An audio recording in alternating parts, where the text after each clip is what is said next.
बिस्मिल्लाहिर्रहमानिर्रहीम। प्यारे दोस्तों, अस्सलाम वालेकुम। मैं आज की गुफ्तगू का आगाज़ हुज्जतुल इस्लाम वल मुस्लिमीन आगा शेख अनवर अली नजफ़ी साहब की एक खूबसूरत मिसाल से करना चाहता हूँ।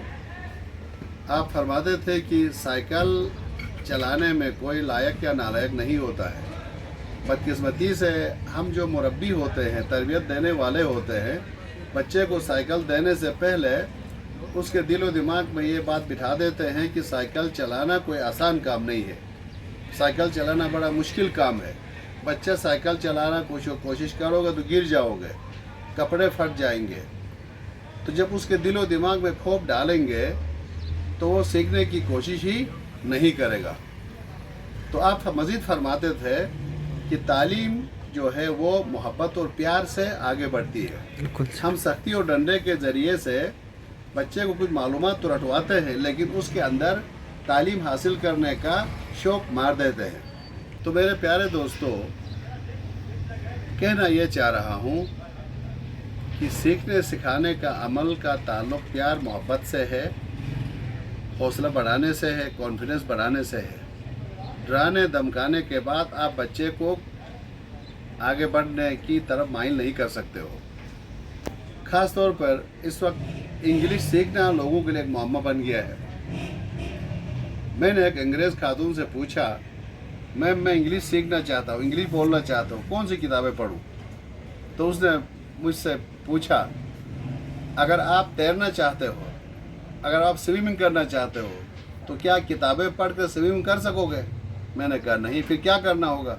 मुझे तैरने की कोशिश करनी होगी, डुबकियाँ खानी पड़ेगी। इसी तरह उन्होंने पूछा, क्या आप किताबें पढ़ के साइकिल चलाना सीखोगे?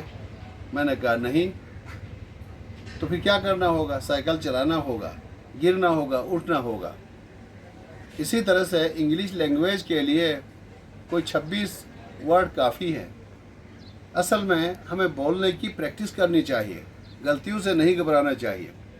तो बदकिस्मती से हमारा माशरा बड़ा डिस्करेजिंग है। ख़ास तौर पर देहातों में कोई उर्दू भी बोलता है तो भी उसको ज़रा मनफी अंदाज से देखा जाता था, मजाक उड़ाते थे। तो मैंने उस अंग्रेज़ से पूछा कि मेरे वहाँ तो इंग्लिश बोलने वाले लोग भी नहीं हैं, बल्कि हम उर्दू भी बोलते हैं तो लोग मजाक उड़ाते हैं, तो मुझे क्या करना चाहिए? उन्होंने कहा, क्या आपके इलाके में पत्थर और दरख्त हैं? मैंने कहा जी। उन्होंने कहा, उनके साथ बातें करना शुरू करें। और मैंने वाकई जब भी मैं पैदल चलता, जब थक जाता, एक पत्थर के साथ बैठ जाता, hello, how are you, good morning, उससे गले मिलता, फिर उसका इंतज़ार करता। वो जवाब नहीं देता तो उसके बदले में भी मैं जवाब देना शुरू कर देता। थोड़ी सी कम्युनिकेट करके मेरे पास अल्फाज ख़त्म होते थे। तो फिर मैं सोचता था अगले दिन जाके कोई इंग्लिश स्पीकिंग कोर्स की किताब खरीद लिया, किसी एडल्ट के साथ इंटरेक्ट किया, किसी दोस्त से कुछ किताबें ढूंढ कर इधर से रीडिंग करना शुरू कर दिया, अपनी वोकैबुलरी इजाफा किया, और इधर से जानवरों के साथ, पत्थरों के साथ, दरख्तों के साथ इंग्लिश बोलते बोलते मैं इस काबिल हो गया कि आगे नेशनल इंटरनेशनल जो टेस्ट के एग्ज़ामात थे, जहाँ इंग्लिश लैंग्वेज में ही कम्युनिकेशन देना था, वहाँ मैं कामयाब हुआ। तो मैं भी यूथ से गुजारिश करूँगा कि इंग्लिश को अपने सर पर सवार न करें। कोई चीज़ मुश्किल नहीं है, नथिंग इज़ इम्पॉसिबल।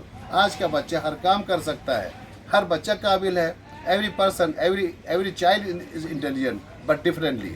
हर बंदा खूबसूरत है मगर मुख्तलिफ अंदाज से।